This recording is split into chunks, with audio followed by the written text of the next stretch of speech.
วันนี้เราจะเดินทางไปสลัมที่ใหญ่ที่สุดในยุโรป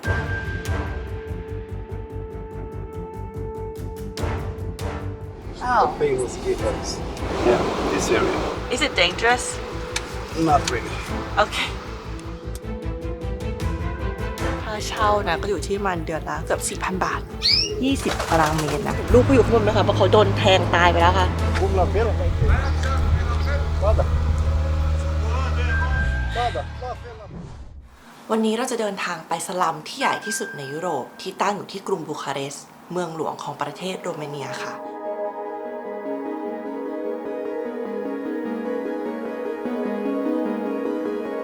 ในขณะที่คนอาจจะคิดว่าทวีปยุโรปเป็นทวีปที่ร่ำรวยแต่ที่นี่ก็เหมือนกับหลายๆแห่งบนโลกนะคะที่ก็มีด้านที่ทั้งสวยงามแล้วก็ด้านที่สวยงามน้อยค่ะในขณะที่เศรษฐกิจของประเทศโรมาเนียกำลังเติบโตไปในทางที่ดีทั้งอุตสาหกรรมรถยนต์การขุดค้นพบแก๊สธรรมชาติจำนวนมากแต่ก็เหมือนกับหลายๆประเทศนะคะที่มักจะมีคนกลุ่มหนึ่งถูกทิ้งไว้ข้างหลังอยู่เสมอ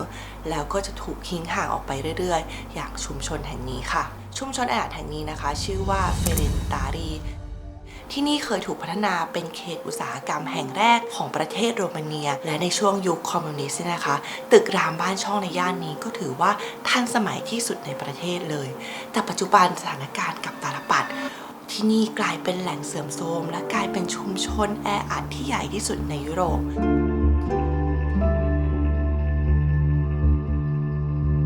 วันนี้เราก็จะเดินทางไปที่เฟเรนตารีเพื่อไปเรียนรู้ว่ามันเกิดอะไรขึ้นที่นี่จากชุมชนที่เคยเจริญรุ่งเรืองกลายเป็นสลัมที่ใหญ่ที่สุดในยุโรปได้ยังไงเอาเป็นว่าเดี๋ยวเราเดินทางไปกันเลยค่ะ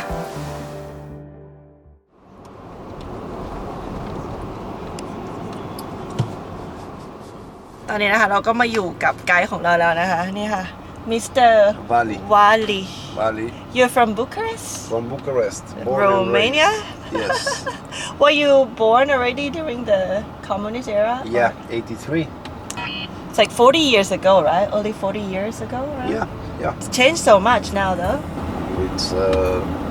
unrecognizable. You just put it like that.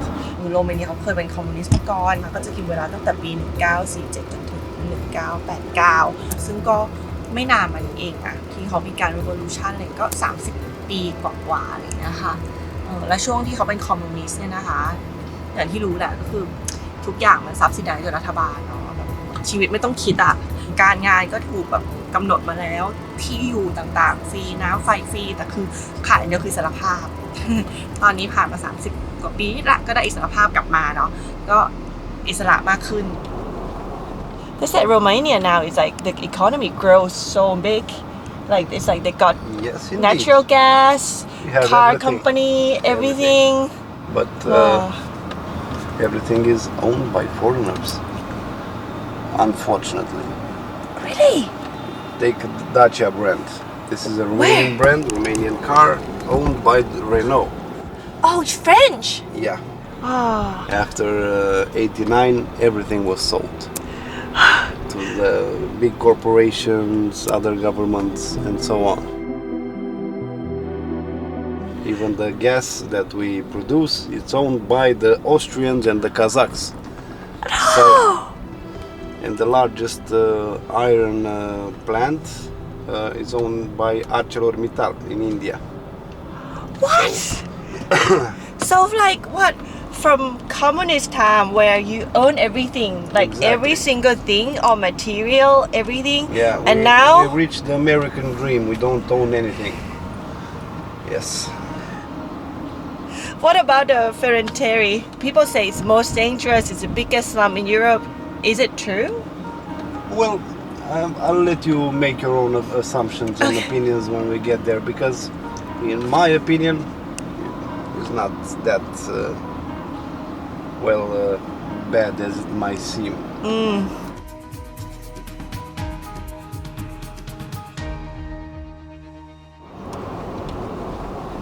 ทางใต้นะคะก็จะมี We พวก took แบบ down the factories, อินดัสเทรียลต่างๆนะคะ and of course, near the industrial complex, we find more bedrooms. This one Yeah, you see the like, yeah how long it is. เขาเรียกว่าเป็น bedroom นะคะก็คือที่พักคนงานในสมัยค คอมมูนิสต์นะคะเขายังเรียกกันอยู่ว่าเป็นเบดรูม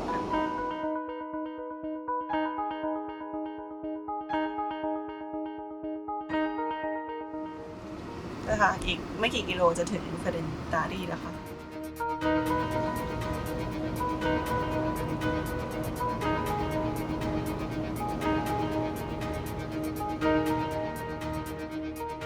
This is in Florence. The ghettos. Oh. The famous ghettos. Wow. Yeah. So you see, it's like a social park somewhere. You can walk around? Why not? Well, you look like a policeman anyway, you said. Yes, indeed. Parks. Is it dangerous? Not really. Okay.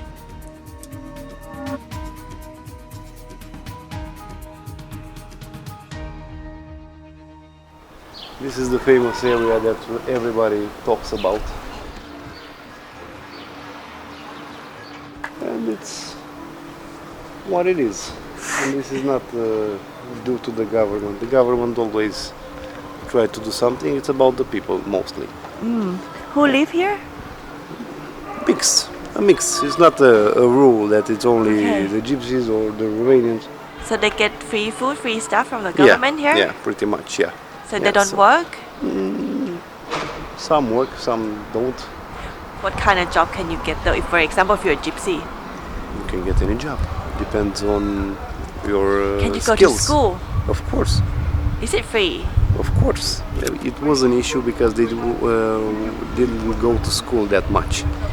Oh, why is that? Because It was from the families, but now they started going to schools. They started doing all the 12 grades. So time passed, everything changed. Yeah, and as you see, all the slums that remained are only this one.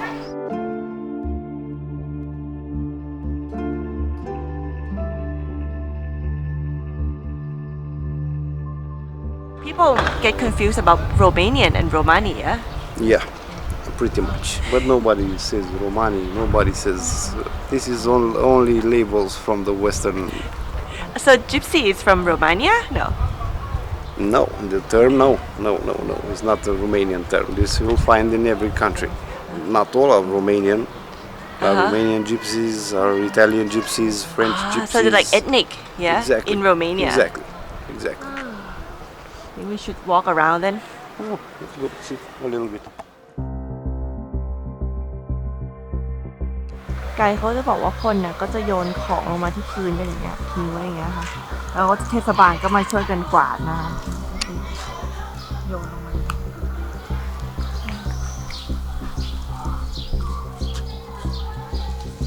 คืออันเนี้ยมินอ่านมามันก็จะอาจจะไม่รู้ว่าใช่แบบที่นี่หรือเปล่าแต่ว่าหลาย ๆ ที่มันเป็นแบบนี้ค่ะก็คือว่ารัฐบาลเนี่ยก็พยายามจะแบบจัดการปัญหาคนยากจนคนมีปัญหายาเสพติดคนไม่มีบ้านอยู่เขาก็เลยอาจจะมาหาพื้นที่หนึ่งเพื่อที่จะให้คนมาอยู่อะค่ะอย่างตรงนี้ก็เป็นหนึ่งในนั้นเนาะบางประเทศนะคะเขาจับชาวยิปซีเนี่ยมาอยู่รวมกันโดยไม่ได้คิดถึงบริบททางวัฒนธรรมหมายถึงว่ายิปซีเนี่ยเขาอยู่กันเป็นแคลนนะก็คือเป็นครอบครัวแล้วก็ไม่ใช่ว่าทุกครอบครัวเนี่ยเขาจะญาติดีกันนะคะบางทีจับศัตรูมาอยู่เป็นเพื่อนบ้านกันเขาก็ตีกันแล้วพอทะเลาะกันมากๆเกิดความรุนแรงคนอื่นก็ย้ายออกมันก็กลายเป็นปัญหาแบบอยู่ในนั้นแบบไกลเกิดขอนไข่อะค่ะ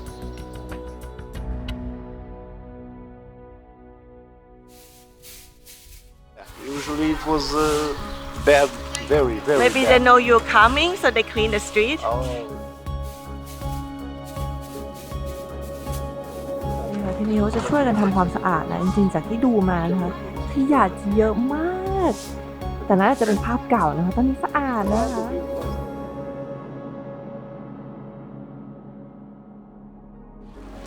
Pe 4. Ah, that Mai în față. over there. เนี่ยเขาบอกว่าให้ถ่ายให้หน่อยเนี่ย Hey so cute such a cute shoes Da, trebuie să-mi iau alții pe seama.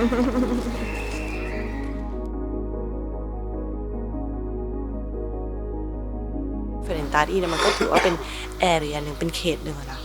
ที่จะบอกว่าเป็นสลัมที่ใหญ่ที่สุดตอนนี้ก็รู้สึกว่าไม่น่าใช่อาจจะlow income area อย่างเงี้ยโอเคและที่สำคัญคือทางเท้าที่นี่กว้างแล้วก็สะอาดมากสะอาดมาก ถ้าเทียบกับใจกลางกรุงของประเทศไทยแล้ว ที่นี่ก็อาจจะดีกว่าเมื่อกี้กายบอกว่าฉันไปประเทศไทยมาไม่เห็นสะอาดอย่างนี้เลยเจ็บสวนตรงนี้นะคะนอกจากสวนดอกไม้แล้วบางทีก็จะมีสวนแบบผักสวนครัวดูกินได้นะคะดีจังตรงนี้นะคะค่าเช่านะก็อยู่ที่ประมาณเดือนละ100 ยูโรซึ่งก็ประมาณเกือบ 4,000 บาทแพงนะสำหรับหมายถึงว่าคอนดิชันของตึกอะไรอย่างเงี้ยค่ะนี่นะคะคือนกพีเจียนของคุณโยริยินเซ่นะคะเขาเลี้ยงไว้อยู่ในคอมพาวนี้นะเพื่อจะเอาไปแขกส่งข้อความค่ะในนั้นนะคะมีนกคานารีด้วยค่ะห้องเขานะคะก็จะประมาณขนาดประมาณ20 ตารางเมตรนะนั้นมีกระต่ายด้วยค่ะทุกคนกระต่ายมุ้ยอันนี้คือต้นไม้หน้าบ้านเขาให้ This ผล is ด้วย sour. This like this green is sour. This is sweet. This is Ah. ripe. What's the name of it? It's a sort of a plum. I don't know. Plum? Yeah, a plum. Oh. And from this, we also do the Romanian moonshine. Alcohol. Palinka. Alcohol. Yeah, alcohol. Yeah. It's about Is it sour? this one. Yeah.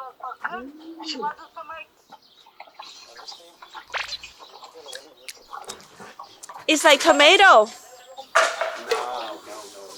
นี่เก็บมาจากพื้นนะคะเราต้องตั้งสตินิดนึงไม่งั้นเดี๋ยวจะป่วยนะคะชับ Travel Buddy บอกว่าคุณมิ้นเอาอีกแล้วค่ะเก็บทุกอย่างกินหมดอย่างนี้ไม่ได้นะคะเราไม่เป็นไรค่ะเพราะชับเขาดูแลเราตลอดนะคะใครจะเดินทางไปไหนนะคะอย่าลืมใส่โค้ด IRA 18ลดไปเลย 18% พร้อมกับลุ้นตั๋วที่พักแล้วก็เครื่องบินฟรีไปญี่ปุ่นด้วยค่ะทุกคนไปเดี๋ยวเราไปก่อนเนี่ยค่ะบายบาย thank you The apartment Yeah. with the 20 square meter surface was initially given to people that weren't married, had no children, after school maybe. And when they finished school, they would have had a place to stay. Oh, that's good though. At the first job, they would give you an apartment, the government, from the government. This is the ruined communist town. During communism, No more. now nobody gives you nothing. You said you don't like this kind of tour, yeah? No, because it's kind of changed a lot, and we're trying to get out of this label with the slums of Bucharest and Romanian gypsies and everything. Seen worse places in Paris and London. Indeed, if you see footage from even 5 years ago, it's going to be totally different in that area. Okay. So it changed a lot for good. For good. หลังจากที่ขับผ่านมานะมินอ่านมาเขาบอกว่าที่เฟเนนตารีเนี่ยก็จะแบ่ง5บ้านออกเป็น5แบบก็คือบ้านเดี่ยวสำหรับคนที่เขาโอเคหน่อยอะไรเงี้ยอพาร์ตเมนต์ที่ใหม่ๆหน่อยนะคะแล้วก็เป็นไปถึงบ้านเอื้ออาทรแล้วก็อพาร์ตเมนต์ที่เราเห็นเมื่อกี้ที่แบบสภาพคือยับเยินมากแล้วก็จะเป็นแชกก็คือเหมือนสังกะสีแปะๆอยู่เขาบอกว่ารัฐบาลโรมาเนียนะคะถ้าเราไม่ทำงานเราจะไม่ได้เลยจะไม่มีความช่วยเหลือทั้งสิ้นทำให้จริงๆแล้วคนโรมาเนียเองนะหรือว่าชาวยิปซีในโรมาเนียเนี่ยเขาก็จะชอบแบบไปอยู่อังกฤษกันอะไรอย่างเงี้ยค่ะอย่างถ้าเป็นชาวยิปซีเวลาเขาเดินทางไปแล้วเขาจะไปแบบจัดแจงโดยหัวหน้าแคลนเขาว่าหัวหน้าแฟมิลี่ของเขาแล้วก็ซื้อตั๋วรถทัวร์ให้พานั่งไปจนถึงอังกฤษแล้วก็จะไปรับเบเนฟิตจากรัฐบาลอังกฤษสำหรับคนที่กำลังหางานทำอยู่นู่นนี่อะไรเงี้ยเขาจะจัดการให้หมดแต่ว่าพอเงินที่ได้จากเบเนฟิตของรัฐบาลอังกฤษเขาก็จะแบ่งเปอร์เซ็นต์อะไรเงี้ยมันอาจจะทำให้เขารวยเพราะว่าจริงๆยิปซีก็จะมี 90% คือจนมาก 10% คือรวยมากแบบรวยแบบรวย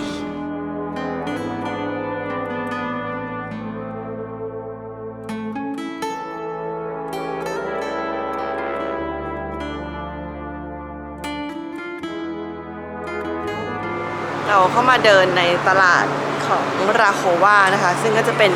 อีกเขตหนึ่งนะคล้ายๆกับเฟเรนตารีนะคะตลาดที่นี่มันก็จะคล้ายกันเลยนะเป็นตลาดสดขายพวกมะเขือเทศใหญ่มากแตงโมใหญ่มากเชอร์รี่ดอกไม้ส้ม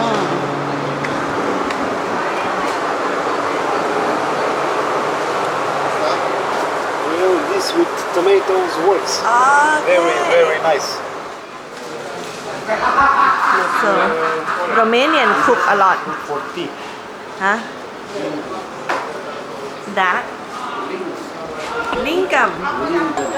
Linden Make How do that you- tea is very good. Hi Salut. Îi Salut. ziceam de ceai. E mușețel, tei. Tei. Tei. Tei. E, ăsta face prăpăd. อันนี้นะคะคือ sour Este amoaie. cherry นะคะ What do you call I don't know it try They're sour. Le-a Yeah. mănâncă. they're sour Yeah, very sour.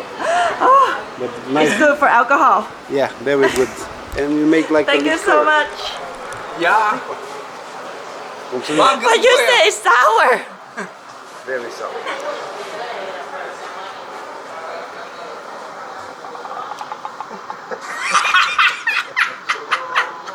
He played you. Auzi, dar cum te dite la ei? oh my goodness Nu au așa ceva. Ba da, e tiete, dar e amoaie. Dar cum te dite? He said, Darren, you have it also. thank you Thank you, dar cum how te do you say dite? thank you mulțumesc โอ้ตื่นเลย you need your coffee I need that and now I'm awake มะเขือเทศประหลาดมากเลยอ่ะ Tomate, tomate, it's so cute smell nice too tomate, tomate. Smells very nice. โหมันส่งน่ารักมากเลยโทเมโต้อย่างวะโรซี่โรมาเนียโทเมโต้แล้วค่ะ Da,ซื้อแล้วค่ะช้อปปิ้งแล้ว Sau așa, ce? ช้อปปิ้งเขาบอกว่าจริงๆแล้วอ่ะคนโรมาเนีย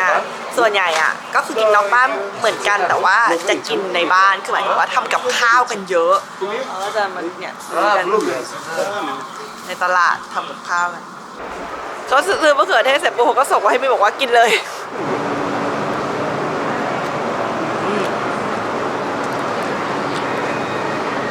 Good one, but really dense. It's tasty.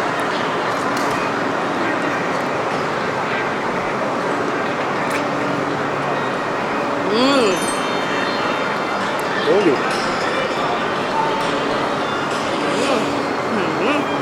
อร่อยจัดเลยดูนะคะ มันจุยซี่มาก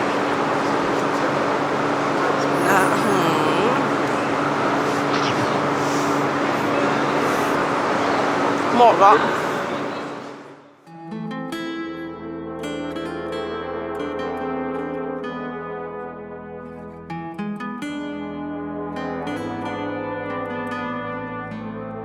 รูปที่เห็นเมื่อกี้นะคะคุณบาร์ดี้นะเขาก็บอกว่ามันเป็นรูปของบางทีเวลามีคนเสียชีวิตอะไรอย่างเงี้ยนะคะเขาก็จะแปะรูปไว้อย่างเงี้ยค่ะบนรถหรือว่าบนกำแพงอะไรอย่างเงี้ยค่ะ Cum la fel? Ba da. Ba da, la fel, la fel. Te plimbi eu, hai. Okay, can You you? can ride it. Hai, stric. Filmează. Pune picioarele. Să se ține de omul meu. Hold on to it because Okay. it's electric. Ok. Hey! เดี๋ยวค่ะเดี๋ยวค่ะ That's so cool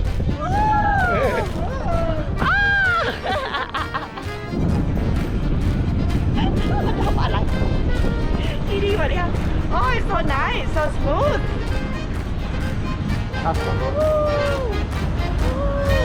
Name Costel, Costel. Constant Costel. Constant nice to Constant, meet Constant. you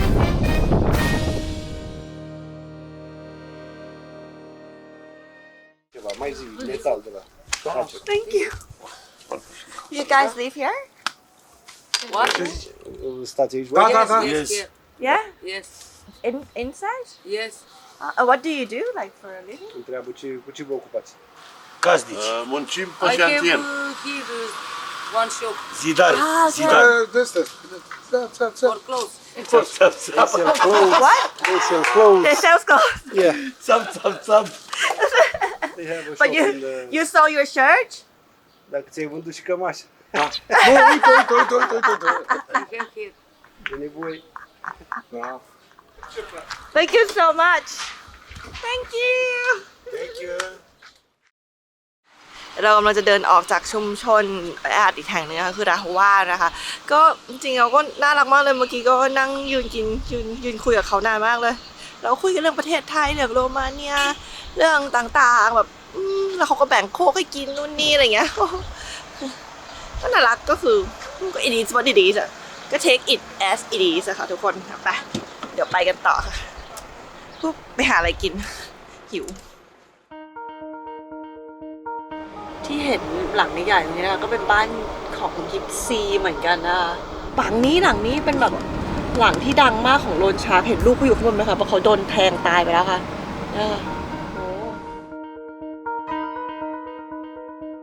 ก็คือยิปซีมันแบ่งเป็นแคลนๆเนาะบางแคลนเขาก็จะค้าขายมาตั้งแต่นานแล้วอย่างแบบพวกกาโบยิปซีอะไรเงี้ยก็ทำค้าขายแล้วก็จะมีกลุ่มนี่ชื่อว่ากลุ่มพีอันนะคะก็ทำพวกแบบโรนชาร์กอะไรอย่างเงี้ยค่ะ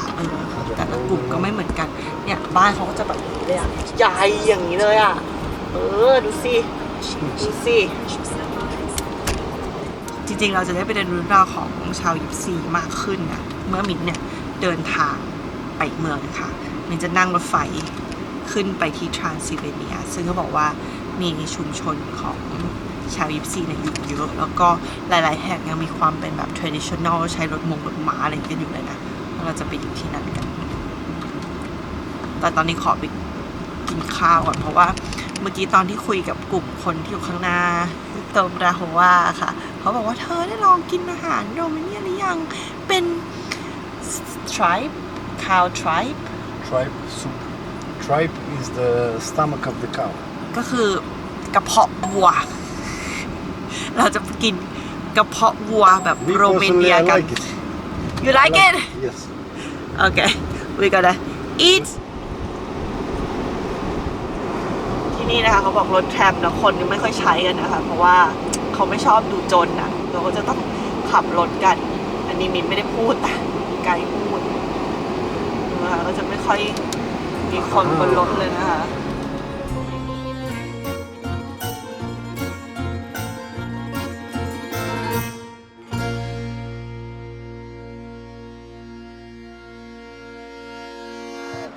หลังจากที่เราอยู่กันนอกเมืองมานานนะคะคุณไกด์เขาก็ยืนกรานว่าเดี๋ยวขอพาเข้ามาในเมืองหน่อยนะมาดูสิ่งที่สวยงามแบบของโรมาเนียค่ะข้างหลังนี้นะคะก็คือพาร์เลเมนต์นะซึ่งใหญ่เป็นอันดับ2ของโลกนะคะโดยคุชินคอฟเนี่ยเขาได้ไอเดียมาจากเปียงยางเกาหลีเหนือค่ะแล้วนี่เขาไปเยือนที่นั่นเขากลับมาแล้วแบบโอเคเขาจะสร้างเมืองขึ้นมานะคะอันนี้ก็เป็นผลจากสิ่งนั้นค่ะใหญ่มากนะอันดับ2ของโลกนะคะและรอบๆเนี่ยก็จะเป็นแบบพวกอาคารสำนักงานต่างๆนะของรัฐ This is Pantheon No, this is a history museum. History Museum นะคะ There's a bank over here. ธนาคารนะคะนี่คือ Old Town แล้วนะ Old Town ของบุคาเรสต์นะคะ Okay.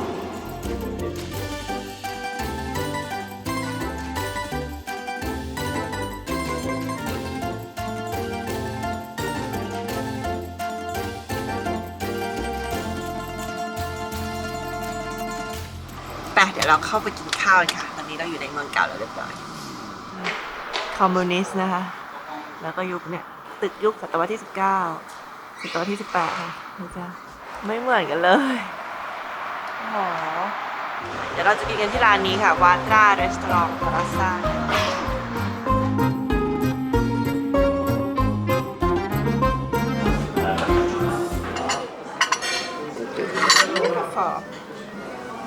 Hai, du-te și vezi ce iese, este direct, de obicei iese.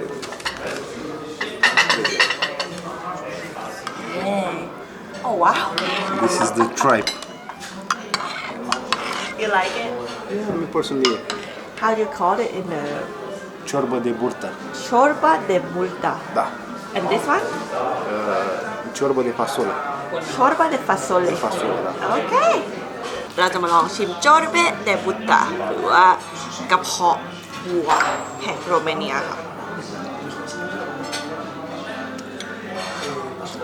nice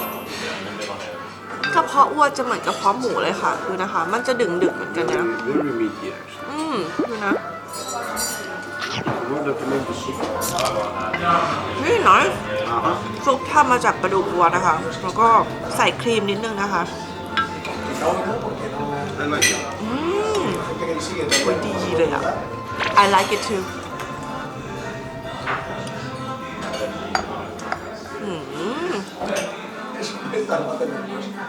ว้าว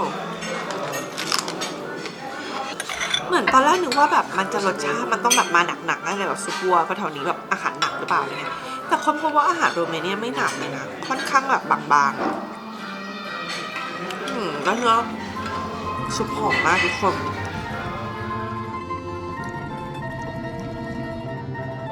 เรียงไม่เหลืออาหารเด่นมากนะคะของโรเมเนีย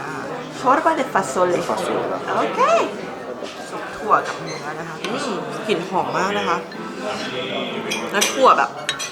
ถั่วเม็ดใหญ่มากดู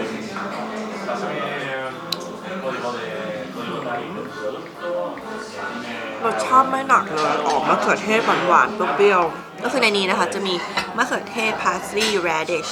แล้วก็มี smoke ham นุ่มมากนะคะ Thailand favorite. เขาสโมกแฮมได้ดีมากเลยค่ะทุกคนso nice the smoke is just so aromatic and so soft and just And onion. okay Onion. onion and then no one gonna talk to me anymore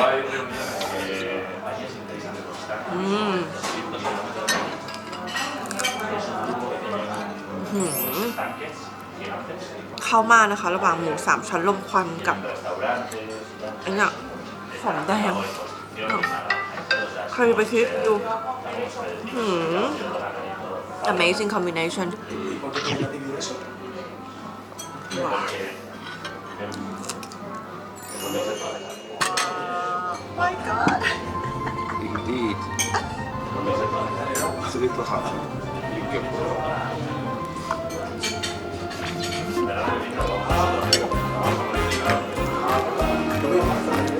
donut berry sour cream นะคะ light food heavy dessert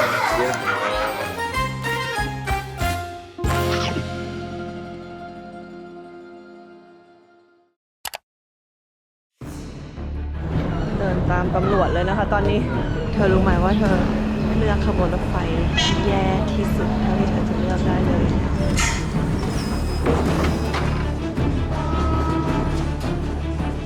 การมาที่เนี่ยก็มีความรู้สึกตุ้มๆต่อมๆเยอะอยู่เหมือนกันเราจะโดนขโมยของไหมเขาจะหลอกอะไรเราไหมเขาก็คือชาวยิปซีที่ร่ำรวยแล้วค่ะ My goodness wow it's like a palace a small palace isn't it I feel like a princess now